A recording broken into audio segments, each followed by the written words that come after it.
قال بعضهم ورد في الحديث أن من حافظ على الصلاة أكرمهم الله تعالى بخمس خصال يرفع عنه ضيق العيش وعذاب القبر ويعطيه الله كتابه بيمينه ويمر على صراط كالبرق ويدخل الجنة بغير حساب।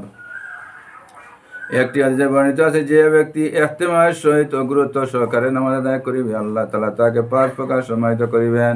প্রথম, রুজি রোজগার ও জীবনের সংকীর্ণতা হইতে তাহাকে মুক্ত করিবেন। দ্বিতীয়, তার উপর রহমত, তার উপর কবরের আযাব হটাইয়া দিবেন।